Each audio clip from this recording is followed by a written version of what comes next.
Well, for a moment, let's get some clarity on what will happen on Senator Dino Melaye's case. Then we come to one of our major topics of the day, which we just premised for you. Joining us now, we understand that Mr. Oluwole Osazuzi is on the line with us. He's the Director of Voter Education and Publicity at INEC. Thank you so much, Mr. Osazuzi, for your time this evening.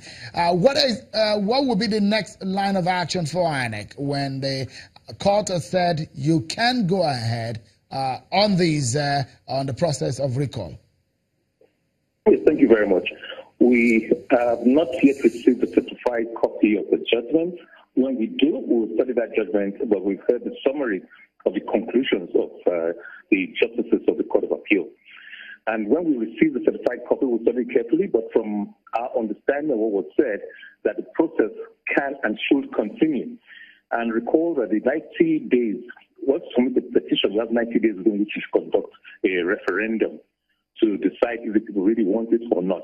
So we should issue the public notice to notify Nigerians about the next line of action. We'll issue we'll issue a timetable and schedule of activities, because the one we had previously issued has now been, as we were, invalidated. But it's been validated today by the Court of Appeal judgment, so we'll look at that and then proceed in accordance with what the judgment has said. It doesn't look so much like what you've just explained, because it doesn't look like that line of schedule that you have lined up in these the recall process has not been invalidated. The court, in fact, said that the 90 days provided by the 1999 Constitution for the recall process is on pause, and it will continue. That it's been paused since July 6, 2017. In line of this, what would then be the next item on that schedule that you have for the recall process? Yes, that is exactly what I just said. Now we have to go and do the verification, because the law requires us that a petition allegedly signed by more than 50% of the registered voters in the senatorial district have signed that petition.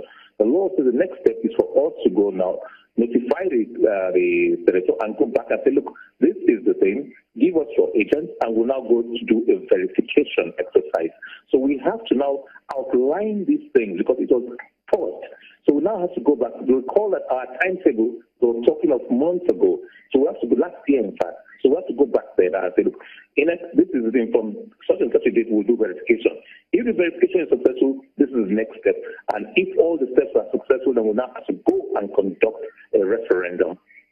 And we'll also stipulate the date for the referendum. So it's to issue a modified timetable, bringing it up to speed, up to date. Okay, so I mean, because you're a lawyer, also perhaps I should bring you into these, into the clarity of this legal bottleneck. So, if the defendant now goes to the Supreme Court to appeal this case, what happens? Well, I cannot say what the Supreme Court will do, but it depends on the interlocutory processes that are filed between the Court of Appeal and the Supreme Court. But for now, all hurdles have been removed, so the Commission can continue with the process. Of course, if the court or the Supreme Court says otherwise, then we'll look at what the Supreme Court will now say. But for now, all hurdles, all legal hurdles, as far as we are aware, have been cleared, have been removed. So the Commission should proceed as if this intervening cases did not occur. So we'll proceed where we left off from previously. Okay, so thank you so much, Mr. Oluwole Osazuzi. Do let us know as soon as this process is restarted by INEC. Perhaps we'll be looking forward to maybe this process starting on Monday, because also the defendant says he's going to the Supreme Court to appeal the case. But the benefit of the fact that you're with us on the program today, do clear for us, because we understand some stories flying around about INEC not allowing some candidates who are facing fraud charges and all what have you will not be allowed to buy forms. Not really clear about what these mean, but it's been causing a lot of controversy, especially online. Yes, we have seen all those things on social media. It is not correct. We do not sell our forms. We do not sell nomination forms. We give nomination forms to the political parties for the candidates.